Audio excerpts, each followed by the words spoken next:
All right, everybody, welcome to week 11. Hope you enjoy my Santa back here. We're already into Christmas spirit. I hope that the blower is a little too loud on here.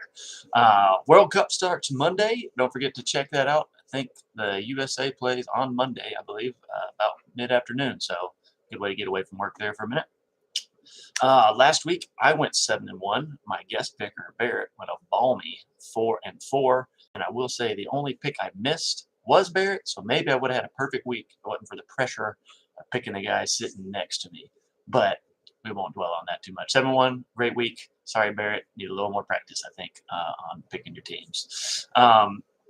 The news of the week is from the text yesterday is that Rusty spent $20 for Eno Benjamin last week, who then proceeded to get cut by his team 2 days later, but then actually got picked up by none other than the Texans. And so he actually handcuffed himself without knowing it, despite the fact he doesn't even know what that means. Google it. But congrats, Dad. That actually might have been a savvier move than you even realized. Once again, everyone in the highest division lost last week, just keeping their streak of keeping it competitive. All right, guys, whatever you got to tell yourself. The highest person in y'all's division has a total of, I believe, 5 wins. I'll confirm that right now. No, I gave you too much credit. 4.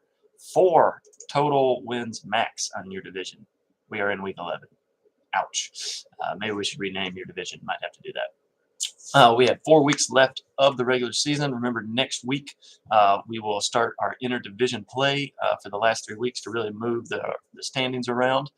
Starting next week, I'll begin the eliminator portion of this, of saying who's eliminated, because technically right now, no one's eliminated yet. I just went to look because I was going to say Matt is, and he definitely only has a chance at the wild card spot. But because of how things look, he's actually in the mix for that, as he's about halfway in the league in total scoring. He's about right in the middle. But currently, it looks like that wild card spot will go to the middle upper division, just depending on who of those people end up in the playoffs themselves. But technically, Matt is not eliminated yet, and everyone still has a chance. So, Matt, keep it up. All right, on to the picks. It was awesome seeing everybody at the wedding. Congrats, Luke. Hope you're watching this on your honeymoon. Get your priorities straight. If you're not, get on here and watch this. But it was a good time seeing everybody. Lots of memories made. Hoping to see a lot of you again at Dylan's here in a couple weeks, which is really not that far away. Hard to believe. All right, so picks for the week. We got Alan versus myself. Quick look at this. Projections for Alan are terrible, but he usually fixes his team later. But he has 5 people on bye and some outs and questionables. Unless Allen is willing to give up his roster and drop people, I don't think he has enough to be able to even get a full starting lineup against me this week. Just one of those bad bye weeks for him. I'm going to give myself the win there. Delwyn versus William. William's projected to win by 14, and he has held on to Justin Fields, who has literally been running away with it these last 2 weeks, doing Lamar Jackson-esque things that even Lamar is not doing right now, which is a good thing he did, because his other quarterback, Tua, who's also a top 3 or 5 fantasy quarterback as well, is on bye, and he loses DK Metcalf to bye. But Delwyn, on the other hand, only loses Tom Brady. Might not be a bad thing to finally be forced not to play him, because how do you bench him? And he's got Carson Wentz on IR. I hope that guy never plays for us again. But it should be a good game between these two. Delwyn hopefully gets Swift, maybe finally being healthy. They're acting like he's a relief pitcher currently and giving him like 10 snaps a game, which is, he is a great player, but you can't do much with that. Gus Edwards should be back and playing as well. He is rocking the double Cincinnati receiver still, which is working because Tyler Boyd's still not back, but might be back as soon as next week, maybe. But Pittsburgh defense is back to being legit with TJ Watt back in the lineup. William picks up Cole Kmet. So will this continue where Cole Kmet has 5 touchdowns in the last 3 weeks? Does that continue and give that boost to William for the Fields Kmet connection? They're playing Atlanta, who's terrible, but I don't love Kmet in general, not one of my guys. However, Delwyn's team has highly been underperforming, yet he still might make the playoffs with a 3-7 record, so he's still in it. Matt Ryan resurged last week, but gets Philadelphia D, who's angry. I'll take William to win this one. Ryan versus OP. OP with the big win last week. You go. Take Barrett down. Keep that highest division looking terrible. You go, OP. Both these teams are 4-6. And OP is currently projected to win by 9. Ryan has his quarterback on bye and his kicker on bye, and currently does not own a quarterback at all. Bold decision, sir. I'm sure you will make moves and change that, though. I'm not really sure who's out there on our waiver wire, though. Maybe Andy Dalton. Enjoy him. Aaron Jones has been looking better. They finally get him plays. Ramondre Stevenson's a great running back as well. But OP has Dalvin Cook and Darrell Henderson. Dalvin Cook is definitely a great running back, but he loses Jalen Waddle to buy. I mean, also Marvin Jones and Julio Jones, but whatever to those guys. So OP has no bench and only a second defense, while Jerry Jeudy is highly questionable to play. So I don't think he plays this week. I'll be intrigued to see how OP handles that, or who he drops to pick someone up to play in that spot. Ryan's roster is not bad when you look at it. I don't know who's going to play at QB, though, which will make this matchup very interesting and drastically change things. But Ryan's basically waiting for Deshaun Watson to get back from his suspension here in 2 weeks. I doubt he drops him, but I don't know who he's going to drop. That'll be interesting to see. Have fun making that decision, sir.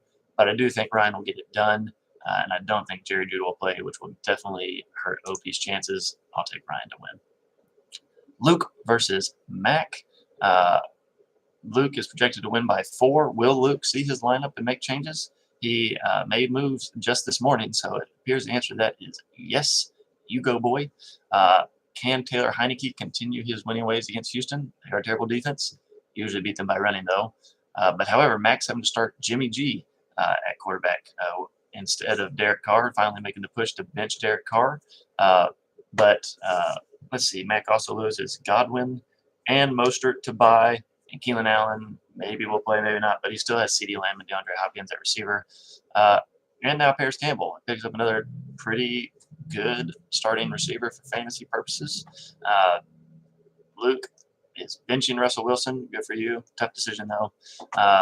Does have Derrick Henry going tonight against a bad Green Bay run defense, and will need him to put up some points to have a chance. But Brian Robinson, like I just said, is that you beat him with the run. Brian Robinson's going to do that. This should be a pretty good matchup, and it's going to come down to does Mac's running backs, Cordell Patterson, who was awful last week for some reason in a run-heavy game, maybe he's not fully healthy. Najee Harris, who has just been bad this season, efficiency-wise anyway, and now Jalen Warren is actually getting more touches. Should be a pretty good game, and it comes down to that Garoppolo-Kittle connection. He only had 1 target last week. They just run the ball. They don't need to throw it. And so I don't know if you can trust Jimmy G in this spot or not, also playing against his own defense. It's going to be tight, but I think Luke's running backs save the day because Dave Montgomery will be a workhorse now with Khalil Herbert out, and I think Henry finds the end zone once, if not twice or 3 times tonight. I'll take Luke to win. Barrett versus Rusty. Barrett is actually projected to win by 19. Let's see. Dad doesn't have Tyreek Hill, who's out on a bye in his lineup, and he does have a receiver he can replace him with on the bench. Obviously not the same caliber. Amari Cooper, though, if you haven't seen these stats, is terrible on the road in his entire career. No matter what, his road splits are way worse than his home games, and they're at Buffalo, where it's supposed to be a winter blizzard storm going on and just nastiness. No thank you, not until he gets Deshaun Watson back. Travis Kelce, though, however, has been unstoppable. But the big loss for Dad is Kyler Murray is still questionable, and a Monday night. Does he wait to play his better quarterback, or does he start Kenny Pickett safely in the Sunday afternoon game instead of waiting? Barrett does get Nick Chubb back and Lamar Jackson back from last week's bye. Surely Lamar gets it going again sometime, right? Maybe. He still doesn't have Jamar Chase, which definitely hurts him because he's starting Darius Slayton and Devontae Smith. Devontae Smith is a hit or miss. Was a hit last week, but you never know with that team. Darius Slayton, they usually don't throw the ball. He was good last week, but definitely not going to count on that on week to week. I do like Pat Freiermuth a lot, though, as his tight end.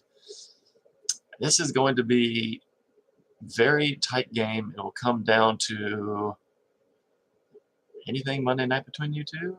Yeah, Brandon Ayuk Monday night for Dad, and that's a little terrifying.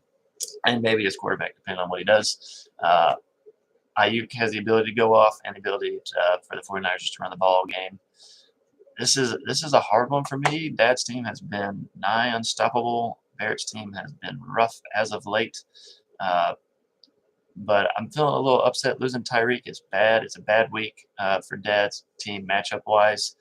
He doesn't even have a real starting second running back, Benjamin. I'm going to take Barrett to win this week. Jeffrey versus Michael. Jeffrey's projected to win by 9. Happy late birthday, by the way, Jeffrey. If y'all didn't know, yesterday was his birthday. So kudos to you. Hope you had a good day with the kids.